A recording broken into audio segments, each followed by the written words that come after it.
It was a quiet Thursday at Maggie's Diner, a roadside stop between dusty highways and sleepy pine woods. Locals came for hot coffee, better pie, and friendly talk. But today, tension filled the air. Emily, a 19-year-old waitress with chestnut hair and a ponytail, was working her shift, smiling as she refilled mubs.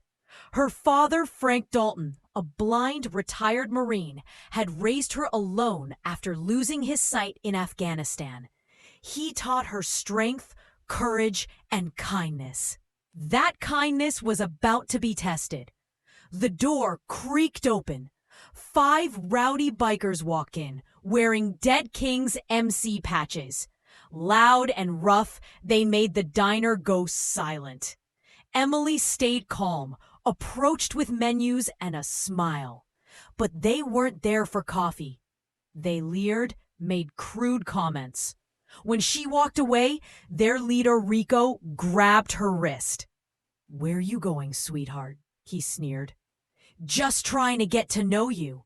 Emily's hands shook, but her voice stayed firm. "Let go of me." "Or what?" he mocked. Without replying, she pulled out her phone and called. It rang once. "Hey, Dad," she said, staring at Rico. "It's time." She hung up. Rico laughed. "You calling your daddy? What's he gonna do? Tell us bedtime stories in Braille?" The bikers chuckled until the door burst open. 5 minutes later, the parking lot filled with motorcycles. 8 engines roared as Frank entered the diner. Flanked by a dozen men and women in matching vests.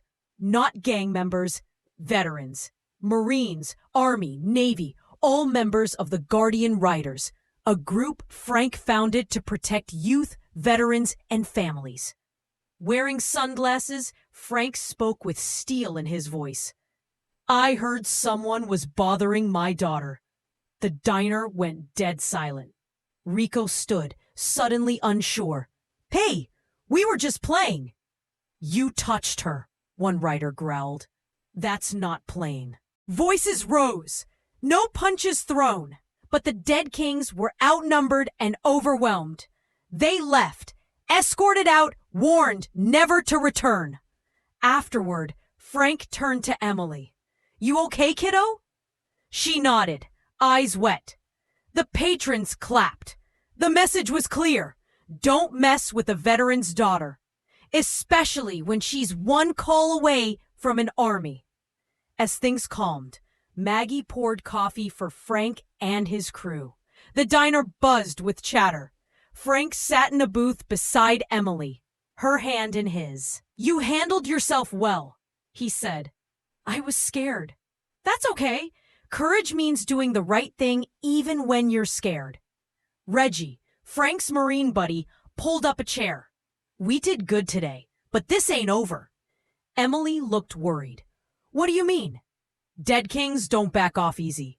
Frank nodded. "Then we'll send another message." 2 nights later, Emily was closing the diner alone. Maggie had left her in charge. As she turned off the lights, she noticed movement outside. 2 bikers from before.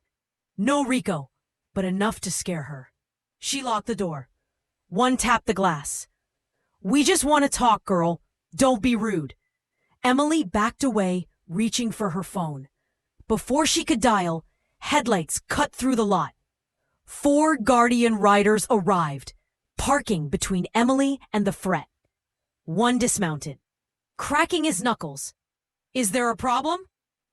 The bikers hesitated, then backed into the dark. Emily stepped outside, heart racing. "Thanks." The tallest rider nodded. "Frank said to watch over you. That makes you family." The next day, Frank sat in his living room, listening as Reggie gave an update. "They came back. Just scouts. Rico's thinking about retaliation." Frank's jaw tightened. "Then we go to them." Emily overheard.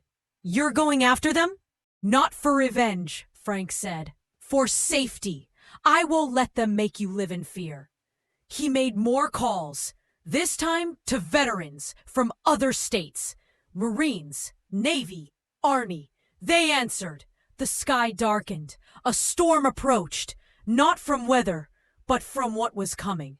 Frank put on his vest, Guardian riders on the back, and mounted his custom Harley, guided by tactile GPS and an earpiece. He was blind, but never rode alone.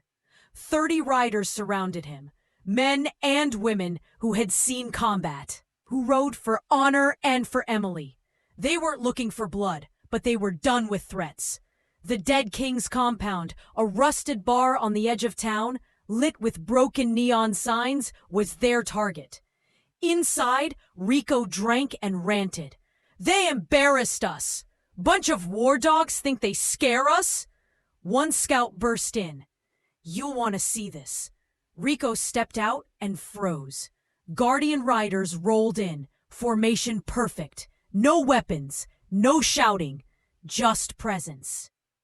Frank stood from his bike, voice cutting the air. We warned you. You touched my daughter, twice. We're here to make sure there isn't a third. Rico swaggered forward. You think this scares me? You're just a bunch of blind has-beens. Frank turned slightly.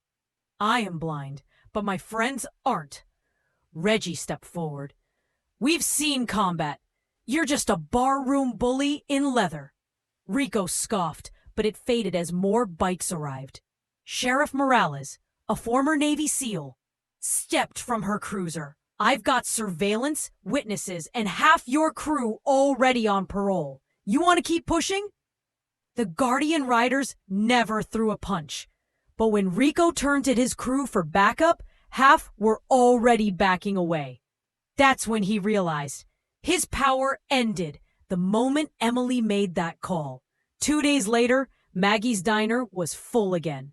Locals came to eat, thank the riders, and see Emily smile without fear. A reporter asked Frank, "Do you have a message for people like Rico?" Frank paused. "Yeah, you can mess with me. I've been through worse. But mess with my daughter? And you wake up something way bigger than you expected. And you'd better pray it doesn't ride your way." Emily smiled and hugged him tight.